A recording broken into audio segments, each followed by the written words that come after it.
Sveicināti! Nedēļas nogalē svētdien 21. oktobrī Latvijas kultūras dzīvē būs ievērojams atceres notikums.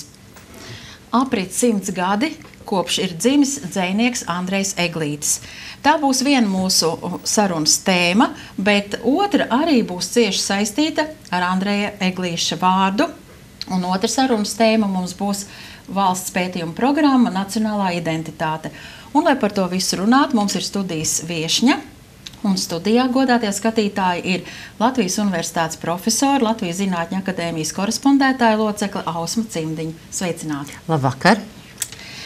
Tātad Andrejs Eglītis, dzejnieks. Daudziem Latvijā šis vārds ir ļoti labi pazīstams, daudziem tas ir ļoti svarīgs. Daudzi par viņu zina kaut ko, daudzi iespējams nezina neko. Vai tā var teikt? Tā ir, ka mēs bieži mēdzam teikt, ka latviešu kultūra, salīdzinot ar lielo pasaules tautu kultūrām, tāda maza un viegli apzināma, aprūpējama, bet īstenībā tas nemaz tā nav.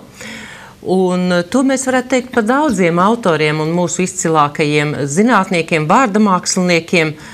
Un runājot tieši par Andreju Eglīti, viena no tādām iespējām, kāpēc varbūt nevis tieši Andrejs Eglītis, un zināšanas par viņu, ir tas, ka latviešu kultūra un tieši rakstniecība ir izciliem eglīšiem ļoti bagāta.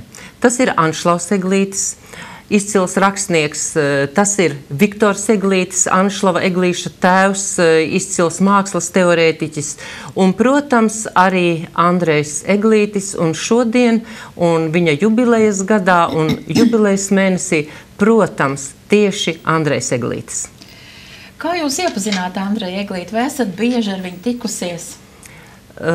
Andrejs Eglītis pieder trimdas literatūras un kultūras daļai, un īstenībā visa Latvija, izņemot varbūt profesionāļus, kuru pienākums tiešais bija interesēties arī par trimdas latviešu literatūras un kultūras dzīvi, kaut gan šie krājumi bija specfondā un padomju laikā tam nemaz tik viegli nebija klāt tikt, ka līdz ar atmodas gadiem, saņemot tādus pirmās rekomendācijas un informācijas no trimdas latviešu puses, Viktora Eglīša vārds un Anšlava Eglīša vārds un, protams, arī Andreja Eglīša vārds bija tie, ar kuriem mēs sākām iepazīt trimdas literatūru un kultūru. Un Anšlavs Eglītis, piedodiet, jā, redziet, kā man arī, Andrejs Eglītis sāk pa visiem eglīšiem, un tagad man drusciņi sajuka. Tātad Andrejs Eglītis pieder pie tiem trimdas literātiem, kas kļūstot Latvijai neatkarīgai, atgriezās uz pastāvīgu dzīvi Latvijā. Un es nepiedaru pie tiem privileģētajiem, kam bija iespējas, protams, ja es būtu meklējuši šādu iespējas, būtu atradusi, iesaistīties ilgākās sarunās ar Andreju Eglīti, bet manā atmiņā neizdzēšams ir palicis viņa tēls, kad es viņu redzēju Rīgas ielās. Tas bija sirms, stalts, dzīves gudrs ar tādu intelektuāli, varbūt, tādas iegravētas, intelektuālām tādām rievām iegravētā, sejā iegravētu, es atceros Andreju Eglīti. Un vēl jāsaka, ka Andreja Eglīša personības suģestiju es izjūtu 90. gadu sākumā, kad es biju Stokholmā, pateicoties Stokholmas Latviešu akadēmiskai sabiedrībai, un tad es arī sastapu Latviešu fonda ļaudis Stokholmā. Un pēc viņu teiktā, kas viņiem ir Andrejs Eglītis, cik daudz ir izdarījis Latviešu fonds un arvien vēl turpina darīt, es sapratu, ka tiešām viņš ir izcila personība gan rakstos, gan arī dzīvē. Jā, bet ja jūs pieminējāt, ka Andreja Eglīša darbi padomju laikos bija pieejami īpašos fondos, speciālajos fondos. Jā, protams, tikai specfondos. Kas bija tāda motivācija, kā tur tika skaidrots ar to, ka it kā nevainīgs dzejnieks?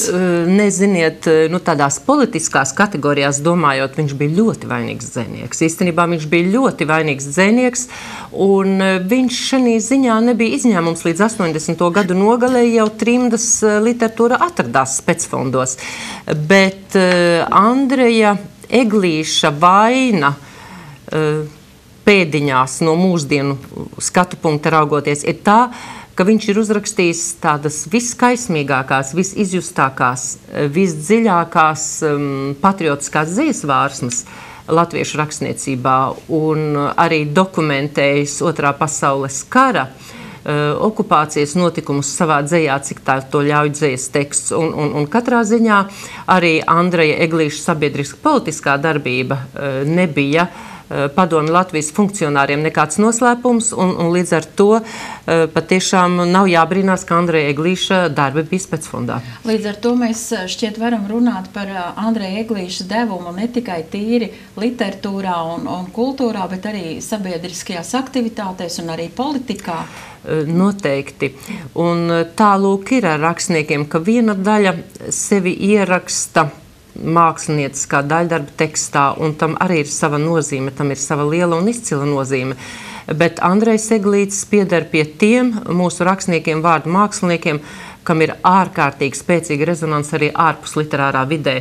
Un te ir tāda saistība, ka īstenībā gan tā viņa dairades emocionālā ekspresija un tā saturiskā bagātība bija tā, kas veicināja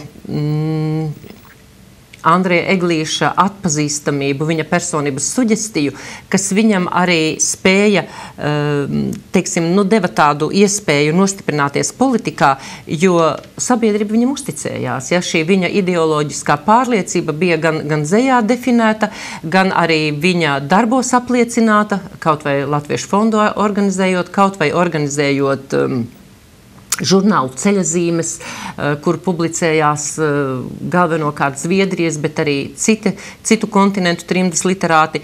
Un patiešām Andrejs Eglītis ļoti daudz trimdas gados nozīmēja Zviedrijas latviešiem, bet īstenībā viņš nozīmēja visu kontinentu latviešiem, jo Andreja Eglīša dzeja tika izdota praktiski visos kontinentos, kur vien latvieši mita.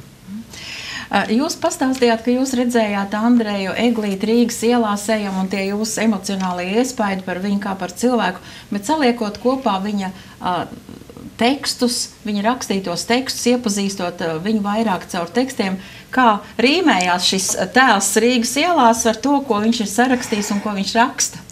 Zināt, tā ir ar to dzejnieku vizuālajiem tēliem un viņu tekstiem, ka dažkārt mēdz būt tādi pretstati, vai ne, ka tu ieraugi to dzejnieku un līdz tam es dzīvoju tekstos, ka liekas, vai tiešām tas cilvēks, tā personība varētu būt radījis šo tekstu. Piemēram, Jānis Porugs, viņam tāda hrestomātiska rinda, vai tev ir tik daudz asaru, ka vari dzejnieks būt. Viņam šī ļoti tāda sentimentāla, emocionāla dzeja. Bet patiešām Andreja Eglīša dzeja ir vīrišķīga, patriotiska, nesamākslota.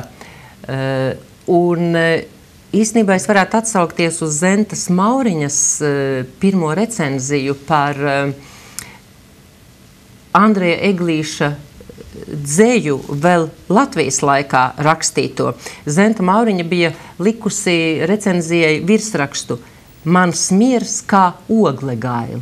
Tātad ietvērusi jau šo tādu pretrunu, pretstatu recenzijas virsrakstā, raksturojot ne tikai vienu grāmatu, bet kopumā Andreja Eglīša dairadi tātad ogle, gaila, tas ir kāds nemiers. Un īstenībā Andreja Eglīša dzejā ir šis uguns motīvs, un viņa dzeja ir liesmojoša, degoša. Un tā ir gan Tēvzemes liesmās deg viņa dzeja, gan mīlestības liesmās, gan arī Jāņu Gunskura liesmās. Viņam ir tāda skaista vārsma, šī tauta nezudīs nekur, ja Jāņu vainags zaļš un asins kopā tur, ja mums, teiksim, šis Jāņu vainags un asins kopā un Jāņu Guns tur. Tā kā īstenībā, jā, tas ir vienlīdz stipri, ir gan šis dzejnieka vizuālais tēls, gan arī viņa dzejas pasaule. Lai godinātu Andreju Eglīti, viņa 100 gadu jubilejā notiks daudz dažādu pasākumu Rīgā, un arī to starp Latviešu biedrības namā, teiksim, tur notiks tie centrālie pasākumi, un tos organizēt ir uzticēts gan Latviešu biedrības namam sadarbībā ar Latvijas Zinātņu akadēmiju, ar Nacionālo biblioteku, ar ko vēl un kādu pasākumu tie centrālie būs. Kas mums būtu jāredz, jāzina vai jāaiziet kāpēc uz turieni? Es varu runāt par Rīgas Latviešu biedrības pasākumu, kas notiks 21. oktobrī, tieši īstajā Andreja Eglīša dzimšanas dienā, un tur būs gan viņa dzejas lasījumi, gan arī kora muzika, un man liekas ļoti svarīgi tieši tas, ka būs arī Andreja Eglīša dzeja kora izpildījumā un viņa kantāte Dievs tava zeme deg, proti kantāte ar Andreja Eglīša tekstu un Lucijas Garotas muziku, kas tādos patriotiskos pasākumos tiek skandēti valsts svētkos Lāčplēša dienā, un lūk, būs šī iespēja baudīt gan Andreja Eglīša dzeju, gan viņa dzeju muzikā, gan arī teiksim, tādus akadēmiskus vēstījumus par Andreju Eglīti un viņa nozīmi latviešu rakstniecībā un arī sabiedrībā kopumā un politikā. Jā, un šajā svinīgajā pasākumā jūs gatavojat pietiekami garu 10 minūšu uzrunu par Andreju Eglīti un gribētos zināt, kādas nianses tiks akcentētas jūsu uzrunā jau saulaicīgi. Kādas nianses? Redziet, šeit ir apkopots 7 sējumos, būtiskākais Andreja Eglīša daļradē. Un, protams, pateikt 5-10 minūtēs, kas Latvijai ir Andrejs Eglītis, tas ir godpilns un arī ļoti grūts uzdevums.